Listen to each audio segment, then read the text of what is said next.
लक्ष्मण जी बोले, अगर भरी समाज में कोई व्यक्ति आपका अपमान करता है तो सीता जी के बाप की बात छोड़ो, हम आपके बाप को भी दो चार बातें सुना दें। अगर नरक जाना पड़े तो चला जाऊं, हमें इसकी कोई चिंता नहीं है। आप कहोगे महाराज कहीं भांग खा के तो नहीं बैठे हो प्रवचन करने के लिए, आपने भांग खा ली हो इसलिए आप बोल। नहीं नहीं, हम भांग कभी नहीं खाते, लौंग इलायची के अलावा और कुछ भी नहीं लेता हूं। समझ गए हो कि नहीं? कभी नहीं। भले ही छोटी उम्र से साधु बन गया, त्यागी महात्यागियों के बीच में रहा, लेकिन फिर भी नशे पत्ते की आदत हमारी नहीं पड़ी, भगवान ने खूब बचाया। समझ गए हो कि नहीं? इसलिए मैं जो भी कह रहा हूं वो प्रमाणित करके कह रहा हूं, रामायण का प्रमाण देके कह रहा हूं। लक्ष्मण जी ने महाराज दशरथ को खरी खोटी सुनाई। बोलो सुनाई, कहां सुनाई थी? प्रसंग को सुनना। जब सुमंत जी महाराज को गंगा के तट से वापस किया तो सुमंत जी महाराज से भगवान श्री राम ने ये कहा था कि पिताजी को मेरी तरफ से प्रणाम कह देना। सीता जी ने भी कहा कि पिता श्री को, सास ससुर दोनों को मेरी तरफ से प्रणाम कहना, लेकिन लक्ष्मण जी ने प्रणाम नहीं पहुंचाया। क्या कहा लक्ष्मण ने? गोस्वामी जी करे, बचन कहे कछु लखन कठोरा। बोलो दशरथ जी के लिए कैसे वचन कहे? कठोर बचन कहे कछु लखन कठोरा, ओ बरज राम पुन कीन निहोरा। राम जी ने रोका, लक्ष्मण चुप चुप चुप। पिताजी के लिए क्या बोल रहा है? चुप चुप।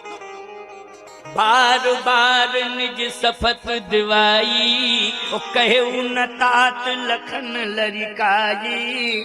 आपको राम की सौगंध है प्रधानमंत्री सुमंत जी, लक्ष्मण ने लड़कपन में जो पिताजी के लिए शब्द कहे हैं मैं क्षमा मांगता हूँ, लेकिन लक्ष्मण के ये शब्द पिताजी को मत सुनाना। बोलो भाई रामायण का प्रमाण है कि नहीं? अच्छा, सुमंत जी जब गए तो दशरथ जी ने पूछा, राम वापस नहीं लौटे, सीता वापस नहीं लौटी, लक्ष्मण वापस नहीं लौटे, इन तीनों ने आखिर क्या कहा है मेरे लिए? तो सुमंत जी ने कहा, राम ने सीता ने प्रणाम पहुंचाया है। तो कहा लक्ष्मण की बात क्यों छोड़ दी तुमने? लक्ष्मण ने कुछ पहुंचाया।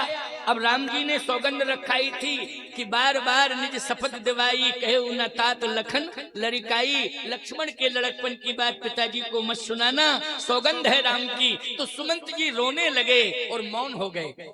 दशरथ जी ने कहा कि मैं आदेश देता हूँ, राष्ट्रपति हूँ, तू मेरा प्रधानमंत्री है, मैं आदेश दे रहा हूँ, राज आज्ञा है, बता जल्दी क्या कहा है लक्ष्मण ने?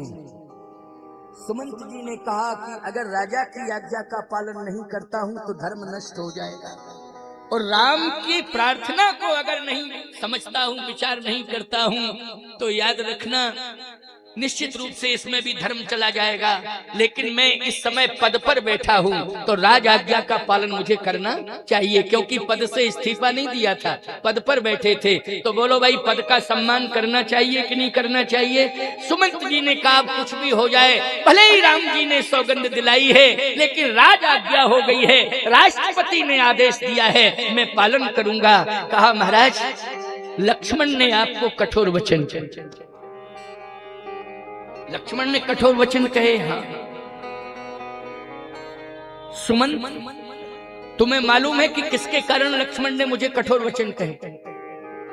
कहे राम के कारण। दशरथ जी ने कहा कि सुमंत राम की चिंता मुझे भी सता रही है कि 14 साल में राम की प्रतिष्ठा की रक्षा कौन करेगा? राम सेना लेकर के नहीं गया है, राम अपने साथ कोई सुरक्षा लेकर के नहीं गया है, सीता को साथ लेकर के गया है। याद रखना, सीता का कहीं अपमान हो गया तो निश्चित रूप से इक्ष्वाकु वंश का सम्मान सदा सदा के लिए चला जाएगा। यदि सीता का कहीं अपमान हो गया तो राम का नाम लेने वाला दुनिया में कोई नहीं रहेगा। इसलिए मुझे चिंता सता रही कि सीता राम दोनों की रक्षा कौन करेगा।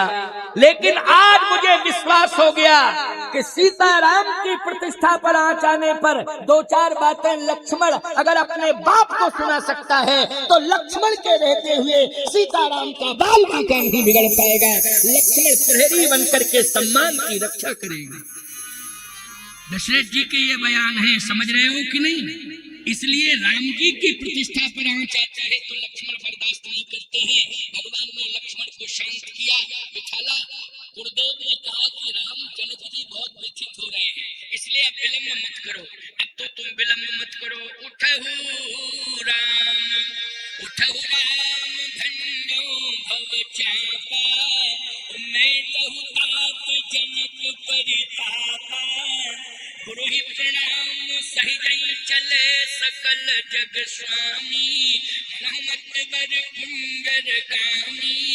ताहि दियो पिनाक तो समट के भयो मनाक। धनुष छोटा हो गया। राजाओं ने कहा जादूगर है, जादूगर है। देख करके ही धनुष छोटा हो गया, इसने जादू से छोटा कर दिया है। भगवान ने कहा डरो नहीं धनुष, मैं आया हूँ, निश्चित मेरा काम जोड़ने का है, लेकिन तोड़ना है गुरुदेव की आज्ञा है। परंतु मैं वचन देता हूँ कि तुम्हें तोड़ूंगा। तो अभी तक तो तुम मिथिला में रहे हो, लेकिन अब मैं बैकुंठ में विशेष स्थान दूंगा। तोड़ने के बाद सीधा बैकुंठ भेज दूंगा, वहीं पर तुम रहोगे, सम्मान मिलता रहेगा। चिंता मत करो, मैं तोड़ूंगा, इसलिए गुरुदेव की आज्ञा होगी। धनुष ने कहा आपका स्वागत है, आप कृपा करके मुझे उठाइए। भगवान ने कहा कि अच्छा प्रयास करना पड़ेगा उठाने के लिए। बोले नहीं, प्रयास नहीं करना पड़ेगा, आपका तो बिना ही प्रयास के सब कुछ हो जाता है। संसार वालों को प्रयास करना पड़ता है, लेकिन भगवान का काम तो बिना प्रयास के हो जाता है। इसलिए जैसे ही धनुष के लिए राम जी ने हाथ ऐसे किए, अपने आप धनुष भगवान के हाथ में आ गया। राजाओं ने कहा इसके हाथ में चुम्बक है, चुम्बक है, देखो अपने आप ही आ गया धनुष। जैसे ही धनुष हाथ में आया, भगवान ने कहा कि धनुष हम तुम्हें बैकुंठ भेजेंगे। धनुष ने कहा नहीं, बैकुंठ मत भेजना। भगवान ने कहा तुम मिथिला की भूमि पर छोड़ देंगे। धनुष ने कहा नहीं, मिथिला की भूमि पर भी नहीं। भगवान ने कहा तो अयोध्या भेज देंगे। धनुष ने कहा अयोध्या भी नहीं। क्यों? मुझे पता है कि आप बैकुंठ छोड़ के अयोध्या आए, अयोध्या छोड़ के मिथिला आए, और मिथिला छोड़ के जानकी को लेके आप अयोध्या से कहीं और जाएंगे। भगवान बोले चुप चुप चुप चुप, अभी विवाह के पहले बात मत कर, नहीं तो धनुष पोल खोल लेता कि वनवास जाएंगे। क्यों भाई? और ये विवाह के पहले किसी बाप को पता चल जाए कि मेरी बेटी का वनवास हो जाएगा तो वो लोग विवाह कैंसिल हो जाएगा कि नहीं हो जाएगा। भगवान ने कहा चुप चुप चुप चुप, इस मर्म को तुम जानता है, इसलिए अब आगे कहने की जरूरत नहीं है। बस भगवान ने कहा तो तुम बताओ, जो तुम चाहे तो हम वही करेंगे। धनुष ने कहा कि आप अपने चरणों में तोड़ने के बाद आप अपने चरणों में मुझे जगह दे देना, क्योंकि जहां भी आपके चरण जाएंगे और आपके चरणों में हम रहेंगे तो सदा आपका दर्शन होता रहेगा और आपके चरणों की सन्निधि प्राप्त होगी। भगवान ने एव मस्त कह दिया। क्या कह दिया? एव मस्त। अब देखो भगवान राम आ रहे हैं अपने छोटे भाई लक्ष्मण के साथ। ये धनुष, ये भाव की भूमिका है, याद रखना। हमारे यहाँ स्वरूप सरकार का सम्मान होता है, क्योंकि स्वरूपों में अगर हमने राम का स्वरूप धारण कर लिया है तो निश्चित रूप से राम का स्वरूप हमारे अंदर स्वरूप ही नहीं, राम का रामत्व ही हमारे अंतःकरण में आ जाता है। इसलिए जब हम दर्शन करते हैं तो हमें लगता है कि आज हमारे समक्ष प्रभु राम का आगमन हो गया है। बोलिए श्री रामचंद्र भगवान की, श्री रामचंद्र भगवान की, धनुषधारी राम की, श्री लखन लाल की, श्री राम लाल की। बस विराजें। बस 2 मिनट की 3 मिनट की बात है, इसके बाद बस तुरंत जयमाल कार्यक्रम होगा। बस फिर एक विवाह गीत होगा, इसके बाद पैर पखराई होगी। आप लोग श्रद्धा भक्ति के साथ जुड़ना, स्वरूपों की आरती होगी और आज का कार्यक्रम पूर्ण हो जाएगा। अभी 6:30 बज गए हैं, क्योंकि मैंने कहा था 6:30 बजे तक कथा कहूंगा, लेकिन अभी 10 मिनट प्रसंग और चलेगा। इसके बाद आरती का कार्यक्रम होगा, एक विवाह गीत भी होगा। आप लोग थोड़ा सा समय देंगे, क्योंकि अभी तो आप स्तब्ध भाव से बैठे हुए हैं, कथा में इतने डूब गए हैं कि आपको कहीं जाने का इधर उधर मन ही नहीं हो रहा है। लेकिन 10 मिनट का मौका और, इसके बाद में फिर आप लोग जाना। अभी मर्यादा का पालन करना है। वैसे समझदार लोगों के लिए इशारा काफी है, आप तो सब समझदार हैं। भगवान की विवाह लीला है, ये संपन्न हो जाए और 10 मिनट का ये केवल कार्यक्रम रह गया है। 10 मिनट में ही आरती होगी। आरती का आनंद लेके प्रसाद लेकर के ही सभी लोग जाएंगे। 4 दिन मात्र शेष रह गए हैं और विशेष रूप से इन 4 दिनों में आपको राम कथा श्रवण करने को मिलेगी। तो आइए सुनिए जरा अंतिम भाव। धनुष से भगवान ने कहा एवं मस्तु, ऐसा ही होगा, ऐसा ही होगा। और जैसे ही भगवान श्री राम ने लेत चढ़ावत खेचत गाढ़े, लेत चढ़ावत खेचत गाढ़े, ओ काहू न लखा देख सब ठाणे, लेत चढ़ावत खेचत गाढ़े, काहू न लखा देख सब ठाणे, तही छन राम मद धन तोरा, भरे भुवन धुनि घोर कठोरा, टूटत ही धनु भयउ विवाहु, सुर नर नांग विदित सब काहू, सतानंद तव आय सुदीना, और सीता गवन राम पही कीना।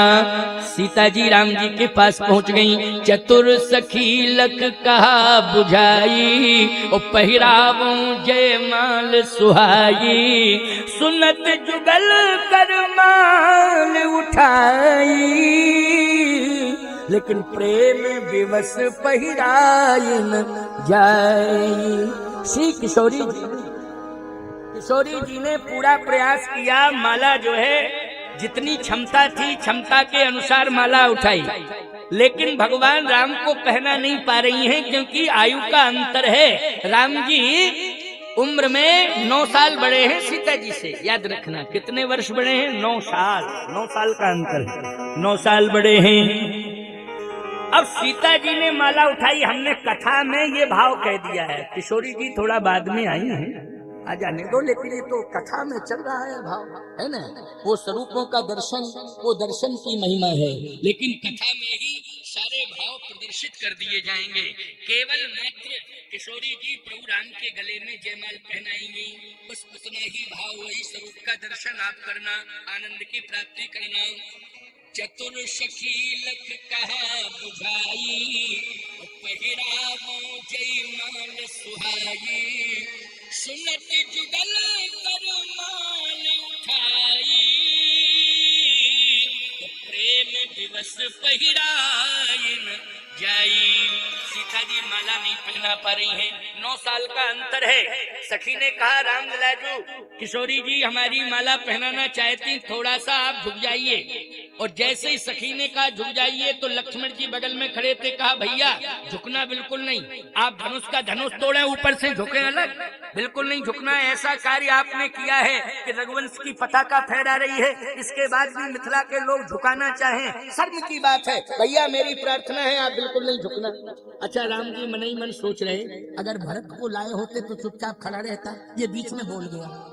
हम थोड़ा झुक भी रहे थे, जयमाल कार्यक्रम हो जाता, लेकिन बीच में बोल गया। बोल गया है तो अब नहीं झुकूंगा। पीछे से फिर सखी ने कहा कि राम ललाजू शर्म मत करो, थोड़ा सा झुक जाओ, झुक जाओ। लेकिन लक्ष्मण जी बोले बार बार झुकाने की बात मत करो, मैंने भैया से प्रार्थना कर ली है, इसलिए भैया ने हमारी प्रार्थना को स्वीकार कर लिया है। रघुवंश का अपमान हो जाएगा, इतना बड़ा कार्य भैया करें, ऊपर से झुके अलग। मिथिलानियों तुम्हारी नीति अच्छी नहीं है। सतानंद जी ने कहा विश्वामित्र जी से कार्यक्रम तो सफल हो गया, लेकिन ये छोटा ठाकुर इतना तेज तलवार है कि इसने पूरा माहौल गरमा दिया। अब इसको संभालो, आपका चेला है, गुरु संभालो चेले को, हम क्या बात करें, क्योंकि आप ही संभाल सकते हो। विश्वामित्र जी बोले चिंता मत करो, हमारा चेला है, हम गुरु हैं, निश्चित है कि हम उसे संभाल लेंगे। बेटा इधर आओ, लक्ष्मण इधर आओ। गुरुजी की आज्ञा हुई, लक्ष्मण जी पहुंच गए। क्या हो रहा है वहाँ? कुछ हो रहा है, बातचीत क्या, हमें सुनाई नहीं दे रहा। लक्ष्मण जी बोले बातचीत ये है, मिथिलानियां बार बार भैया से कह रही झुको झुको, हमने कहा धनुष तोड़े ऊपर से झुके अलग, ये कभी नहीं होगा। विश्वामित्र जी ने कहा एक बात बताओ, भैया राम ना झुके, लेकिन इतना बड़ा कार्य तुम्हारे बड़े भैया राम ने किया, धनुष तोड़ा, तो तुम्हें तो झुकना चाहिए था, लेकिन तुम भी तो नहीं झुके हो। लक्ष्मण जी बोले ये तो गलती हो गई। विश्वामित्र जी बोले गलती का सुधार कर ले, अभी क्या बिगड़ा, अभी जाके झुक जा।